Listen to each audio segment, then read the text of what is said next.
好，Hello 大家好啊！咁就有一段時間冇同大家拍片啦，咁就今日就會同大家介紹翻啦。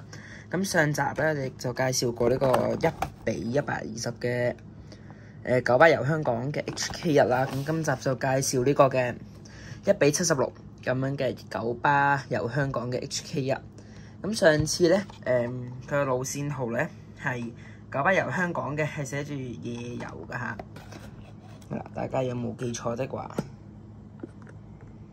咁而今次個路線圖咧，亦都係夜遊嘅。咁喺尖沙咀去旺角，咁夜遊路線嚟嘅，屬於咁樣咧喺唔知幾點之後啦，咁樣就唔會經呢個黃大仙咧，呢個 HK1，咁樣咧就淨係去到旺角啦，跟住就會折返翻嚟嘅。好，咁我哋事不宜遲，咁啊開咗佢先啦。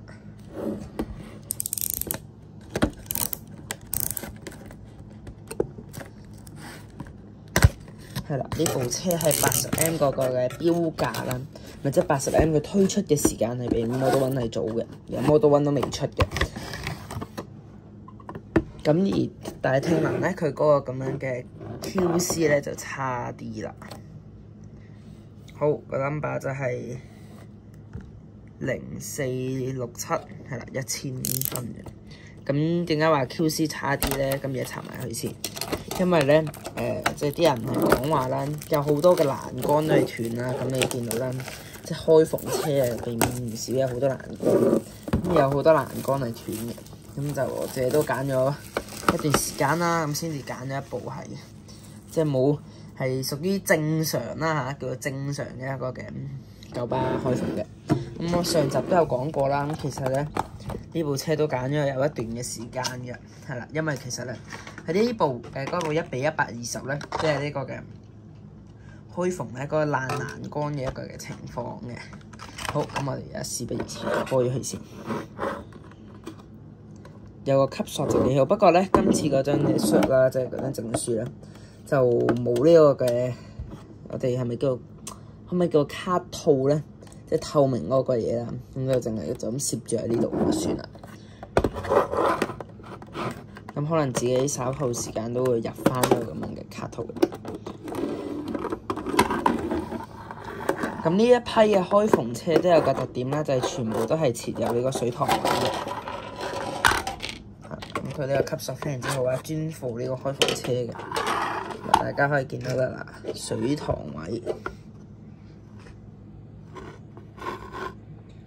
係啦，咁啊寫夜遊啦。咁就九巴遊香港 HK1，咁就呢個嘅 TH9486啊車牌，咁佢呢度寫佢大家可以見到啦。其實佢個座椅都係非常之逼真嘅，有埋呢個嘅巴士仔嘅圖案係啊，跟住就上面大個 KMB 嘅字樣啦，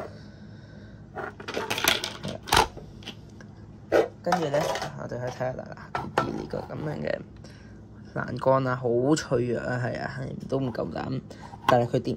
咁啲嗰個嘅膠凳咧，你細心去睇咧，你就發現其實咧係好塑膠啊，係啦，就係、是、我反而覺得今次嘅膠凳係做咗少少失敗啊，係即係我覺得係大巴士遊香港嗰個係做得好啲嘅嗰款嘅膠凳，雖然其實都係同款啦、同品牌嘅一種嘅膠凳，係啦，好，咁大家可以睇下啦，嗱，有啲 label 咧。都係齊嘅，睇下有冇對焦到。但係係啦，可惜係咪歪咗少少咧？咁啊唔清楚啦。不過我就冇乜所謂嘅，係啦。應該都係提防冚頭嗰啲啦。咁睇埋佢有冇整個路線牌？係有嘅，不過係冇路線嘅，就咁請緊握扶手就算啦。大家可以見到咧嗰一個嘅路線圖啦。咁啊全車咧咁啊設有呢個嘅58個座椅咧，咁但係其實咧，大家細心啲可以留意咧，好似咧呢一排嘅間距咧係比較闊嘅，唔知點解。嗱，大家都可以見到啦，嗱，正常其他排嘅間距係咁樣啦，但係咧去到呢度咧，呢排特別闊嘅，因為唔知係咩問題啦。咁啊，九巴服務嘢進步啦，樓下嗰啲嘅巴士嘅圖案都好真嘅。咁後邊啦就 ML500啦，咁啊 TH9486夜遊嘅，啦。咁其實都做得好似，爭咗係個欄杆真係爭少少咯，係啦，即係可能趕住出定唔知點啊，唔知啦。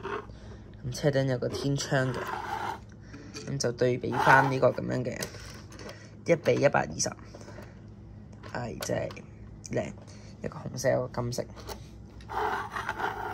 係啦，大家可以見到。其實1:120都出得靚，不過我覺得1:76係仲靚嘅。